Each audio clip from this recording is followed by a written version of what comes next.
আসসালামু আলাইকুম ওয়া রাহমাতুল্লাহি ওয়া বারাকাতুহু। সিংহ বনের রাজা কেন? জঙ্গলে তো আরো অনেক প্রাণী আছে, কিন্তু সিংহ কেন বনের রাজা? তো একদিন বনের যত প্রাণী আছে তারা সকলে একত্রিত হলো এবং তারা একটা আলোচনা করলো যে আমাদের মধ্যে চিতা আছে, এ তো অনেক ফুর্তিলা, সবসময় এর স্পিডও অনেক অন্যান্য প্রাণীর থেকে অনেক স্পিড। তারপরে হরিণ অনেক দ্রুত বেগে চলে, হাতি হচ্ছে বনের বিরাট বড় একটা প্রাণী, সব থেকে বড়। তাহলে সিংহ কেন বনের রাজা? তারপর আরও প্রাণী আছে যেমন জিরাফ, এর কিন্তু অনেক অন্যান্য প্রাণী থেকে যথেষ্ট লম্বা। তো সবাই আলোচনা করলো যে সিংহ কেন বনের রাজা। তো বাঘ আছে, আর অনেক প্রাণী আছে। তো সিংহের মধ্যে এমন কি আছে যে সে বনের রাজা হলো? তো তাকে বাকি প্রাণীরা জিজ্ঞাসা করলো, তো বন্ধু তুমি যে বনের রাজা কেন, তোমার মধ্যে কি এমন আছে যে আমাদের একটু বলা যাবে যে বনের রাজা কেন? তখন সিংহ সবাইকে বললো, আমার মধ্যে কি আছে জানি না, তবে একটা কথা কি, আমার মনে হয় যে আমি রাজা। সিংহ তখন সকলকে বলল যে আমার মনে হয় যেন আমি রাজা, তাই রাজা। সবসময় আমার নিজেকে রাজা রাজা বলে মনে অনুভূতি হয়, নিজেকে মনে হয় যেন রাজা আমি, তো তাই রাজা, বাকি জানি না আর কি আছে। তবে সবসময় আমাকে নিজেকে রাজা রাজা বলে মনে করি, আমি নিজেকে নিজের মধ্যে একটি রাজা রাজা ভাব সবসময় থাকে, আমি ভাবি তাই আমি রাজা। তো আমাদের সমাজে কিছু মানুষ আমার দেখি যাদের দেখবে ধন সম্পদ, আলহামদুলিল্লাহ ধন সম্পদ ভালো আছে, হয়তো আরও অনেক কিছুই যেগুলো মানুষের প্রয়োজনীয় তাদের যথেষ্ট পরিমাণ আছে, কিন্তু তাদের মনের মধ্যে তারা, আমি শুনেছি অনেকের মুখ থেকে যে তারা অনেক সময় গুমরাহ হয়ে থাকে, মানে কোনো মনের মধ্যে কোনো শান্তি নেই, নিজেকে মনে হয় যেন সে তার কিছু নেই, বহু কিছু থাকার সত্ত্বেও তার মনে হয় যেন তার কাছে কিছু নেই, কিছু একটা যেন কম ভাব, মানে তার চিন্তা ভাবনাটাই আলাদা। তো আমাদের চিন্তা ভাবনাটা ঠিক রাখতে হবে ইনশাআল্লাহ, যে এটা নেই সেটা নেই, এটা কেন আমার নেই, ওর এতগুলো এটা আছে সেটা আমার ওগুলো নেই, এই একটা অনেক কিছু থাকা সত্ত্বেও হয়তো আমি কিছু একটা আমার আশা যে আমি একটা বড় বাড়ি বানাবো বা গাড়ি কিনবো বা কিছু একটা, এবার তখন আমি সেটা পেয়ে গেলাম, তারপর আবার যখন দেখি আমার থেকে তো অন্যজনের আরও বেশি আছে, তখন আমার আবার চিন্তা ভাবনা আবার, মানে যে সুখটা অনুভব করছিলাম আমি সেটা নষ্ট হয়ে গেল। তো অনেক কিছু ধনসম্পদ থাকা সত্ত্বেও, বহু কিছু থাকা সত্ত্বেও তার যেন মনে মনে একটা অশান্তি, মনে হয় যেন আমি কিছু নেই, এটা এরকমটা হয়। তো ওই যে সিংহের রাজা আছে বলে আমার মনে হয় আমি রাজা, তাই আমি রাজা। তো নিজের মানসিক যে চিন্তা ভাবনা আলহামদুলিল্লাহ ওরা ঠিক রাখার চেষ্টা করতে হবে। তো নিজের, তো তখন একটা শান্তি অনুভব হবে। মানসিক শান্তি না হলে সব কিছু যেন মনে হবে যেন আমার কাছে কিছুই নেই, সব কিছু থাকা সত্ত্বেও নিজেকে একাকী লাগবে, ফুর্তি থাকবে না মনের মধ্যে। তো যা কিছুই আমাদের থাকবে ইনশাআল্লাহ আলহামদুলিল্লাহ, সব কিছু অতটুকুতেই আমাদের সন্তুষ্ট হতে হবে। তো আমাদের কাছে যাই থাকবে তাতেই আমরা বলবো আলহামদুলিল্লাহ, আমার যথেষ্ট আলহামদুলিল্লাহ, এবং আরও বেশি কিছু পাওয়ার চেষ্টা তো অবশ্যই করতে হবে। সবাই চাই বেশি কিছু করার, কিন্তু চেষ্টা করতে হবে যে যতটুকু আমাদের কাছে থাকবে আমরা বলবো আলহামদুলিল্লাহ, সমস্ত প্রশংসা সেই আল্লাহ, যা আছে আমি এতে খুশি, কিন্তু আল্লাহ আমাকে আরও দাও। তো মনে যেন কোনো রকম অশান্তি বোধ না হয় যে এটা পেলাম না সেটা পেলাম না, এটা কেন হলো না। তার কারণ আমরা যেটা পাওয়ার সেটা যেখানেই থাকুক না কেন, দুই পর্বতের মাঝখানে থাকলেও কিন্তু আমরা সেটা কিন্তু পেয়ে যাবো। যেটা না পাওয়ার সেটা যদি আমাদের সমস্ত মানুষ যদি চেষ্টা করে আমাকে দেওয়ার জন্য, তা কখনো কিন্তু আমরা তা হবে না। সবাই চেষ্টা করার পরেও হবে না, কারণ আল্লাহ চাইনি, আর যেটা আল্লাহ চাইনি সেটা হবে না। আর আমাদের যেটাই হবে আলহামদুলিল্লাহ, যেটা যতটুকুনি আমরা পাবো সেটাই তাই আমরা আলহামদুলিল্লাহ বলবো।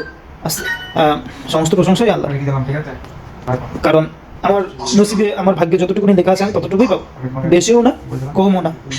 কেউ যদি চায় আমার ক্ষতি করবে পারবে না, যদি আল্লাহ না চাই। সারা গ্রামের লোক যদি মনে করে আমার ক্ষতি করবে পারবে না, যদি আল্লাহ না চাই। সারা গ্রামের লোক যদি মনে করে আমি তার ভালো করবো তবুও পারবে না, যদি আল্লাহ না চাই। তো আমরা আমাদের মানসিক চিন্তাটা ঠিক রাখার চেষ্টা করবো ইনশাআল্লাহ। তার কারণ মানসিক শান্তি না হলে জীবনে সবসময় দুঃখ ভারাক্রান্ত হয়েই জীবন কাটবে। যারা যতটুকু নিয়ে আমরা পাবো তাতে আমরা সন্তুষ্ট থাকার চেষ্টা করবো ইনশাআল্লাহ। তো নিজেকে মনে করতে হবে না, আলহামদুলিল্লাহ ঠিক আছে, সমস্যা নেই, যা আছে আলহামদুলিল্লাহ, কোনো সমস্যা নেই, এবং আরও চেষ্টা করবো। সিংহ বললো কি, আমার মনে হয় আমি রাজা, তাই রাজা। তো মানসিক চিন্তা ঠিক রাখতে হবে, আল্লাহ যা দিয়েছে আলহামদুলিল্লাহ, সুবহানাল্লাহ, বেশ। এবং আল্লাহর কাছে আরও চাইতে হবে আখিরাতের জন্য এবং দুনিয়ার জন্য, আল্লাহ দেবে।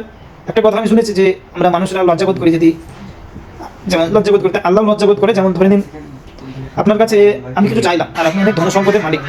তো একটা মানুষ হিসাবে, একটা ভালো মানুষ হিসাবে আমি যখন আপনার কাছে কিছু চাইবো, আপনার কাছে ধন সম্পদ থাকা সত্ত্বেও যদি আপনি আমাকে না দিতে পারেন, তো আপনার লজ্জাবোধ হবে যে আমি চাইলাম আমি দিলাম না।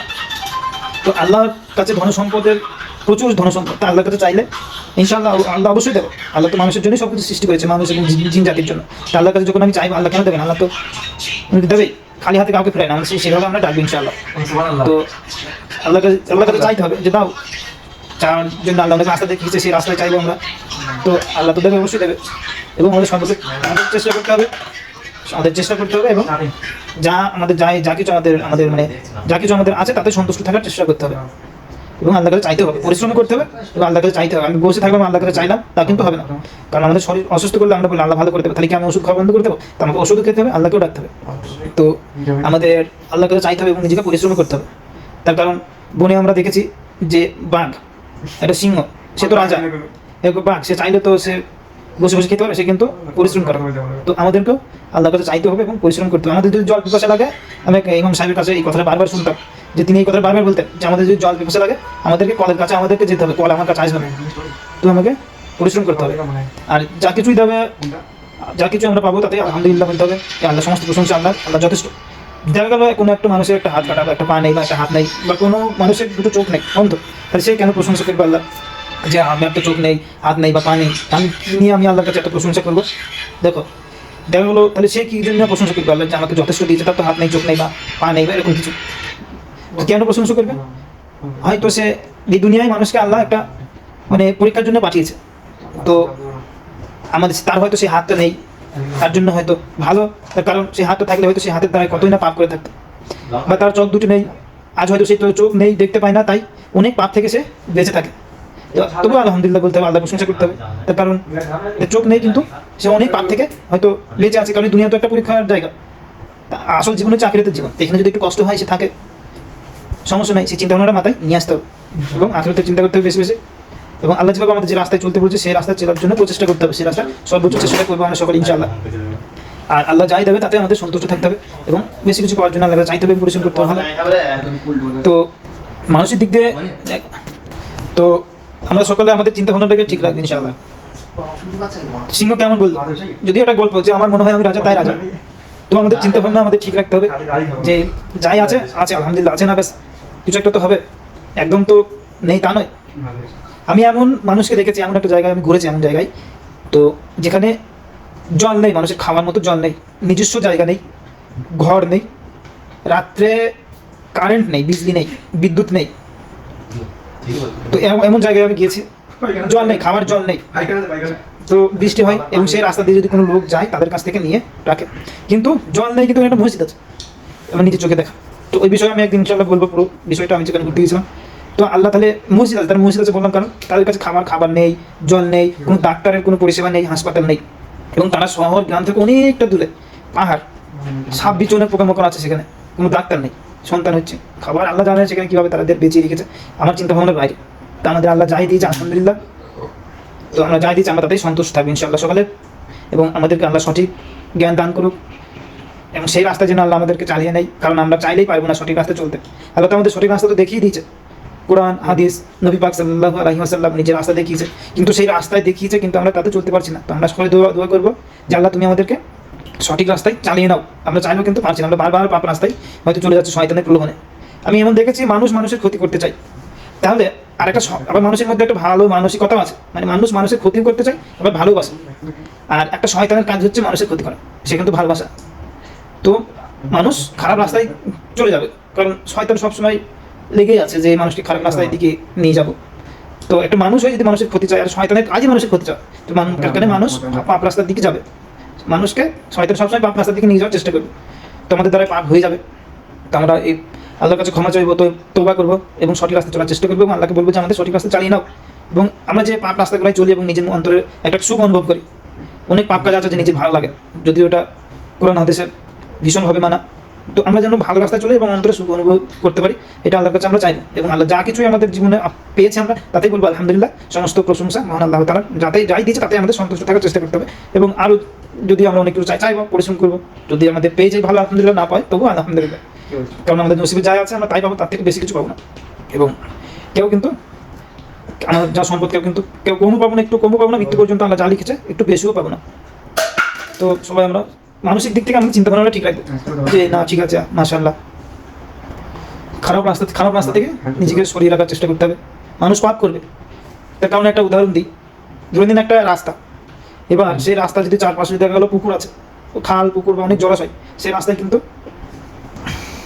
তো যাক, আর এই উদাহরণটা আমার এখানে দেওয়া হলো না, পরে এক সময় বলবো ইনশাআল্লাহ। তো আমাদের আল্লাহ সঠিক রাস্তায় চালিয়ে নাও আমাদের সকলকে। আমাদের জীবনের যত গুনাহ করেছি, জেনে শুনে না জেনে, হাতের দ্বারাই, চোখের দ্বারাই, কানের দ্বারাই, এই মুখের দ্বারাই, জিভের দ্বারাই এবং শরীরের আরও অন্যান্য অঙ্গ প্রত্যঙ্গের দ্বারা আমরা যে গুনাহ করে ফেলেছি শয়তানের প্রলোভনে পড়ে, আল্লাহ আমাদের সমস্ত গুনাহ খাতা মাফ করো এবং বেশি বেশি করে নেকি দাও আল্লাহ, এবং আমাদের সঠিক রাস্তায় চালিয়ে নাও। আমাদের জীবনের সমস্ত গুনাহ খাতা মাফ করো, যেগুলো আমরা অন্ধকারে আলোতে কাউকে না জানিয়ে, কাউকে যে জেনে শুনে শয়তানের প্রলোভনে যে সমস্ত পাপ আমরা করে ফেলেছি, আল্লাহ আমাদের সকলের জীবনের সমস্ত গুনাহ খাতা মাফ করো এবং আমাদেরকে মৃত্যুর সাথে সাথে জান্নাত দিও আল্লাহ। জীবনের সমস্ত গুনাহ খাতা মাফ করে এবং আমাদের আত্মীয় স্বজন যারা মারা গেছে তাদেরকে তুমি তাদের জীবনের গুনাহ খাতা মাফ করে তাদেরকে জান্নাত নসিব করো।